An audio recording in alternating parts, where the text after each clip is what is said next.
Le dragon, le serpent appelé le diable, Satan, désire avoir une ascendance, une puissance pour accuser ses frères. Il désire les séduire sur toute la terre. Il désire avoir une position spirituelle toujours plus élevée que les hommes. C'est la position qu'il désire.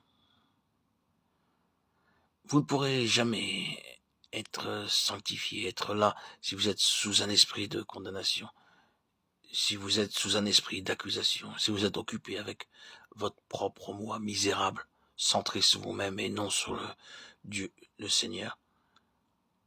Le diable, Satan, aura toujours l'ascendant sur vous.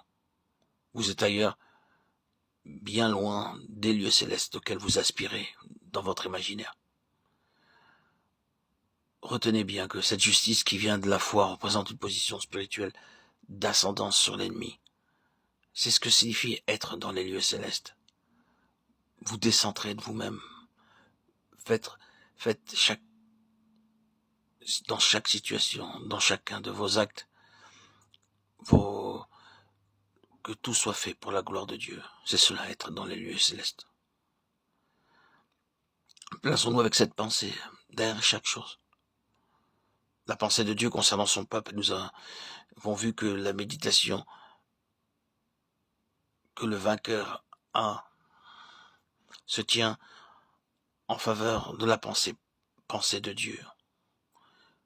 Un regard toujours vers Dieu. Cette pensée doit demeurer intacte.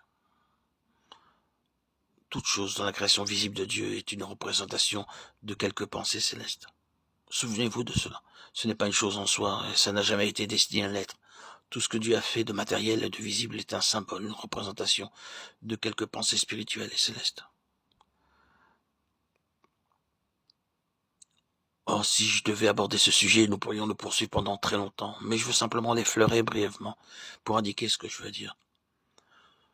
Vous trouvez 2 passages établissant un lien entre la Genèse, juste à son début, et la révélation élevée du cœur de Dieu dans la lettre aux Éphésiens. La lettre aux Éphésiens est la révélation la plus pleine que nous ayons des pensées éternelles de Dieu, de ses conseils. Dans cette lettre, il ressort de façon plus pleine, plus que partout ailleurs dans les Écritures, ce qui était dans l'intention de Dieu, avant que le monde fût. Et alors, vous trouverez qu'un passage du 2e chapitre de la Genèse est pris et cité dans Éphésiens 5. C'est pourquoi l'homme quittera son père et sa mère, s'attachera à sa femme, et les deux deviendront une seule chair. Ce mystère est grand.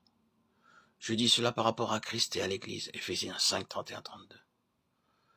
Nous devons ramener Éphésiens 5 à Genèse 2, et par-delà y voir une pensée divine, à savoir que cette union de l'homme et de la femme est citée pour n'être qu'un symbole, une représentation d'une pensée divine de toute éternité, savoir celle de Christ et de l'Église. Et Paul déclare qu'il y a un mystère caché dans tous les âges et toutes les générations.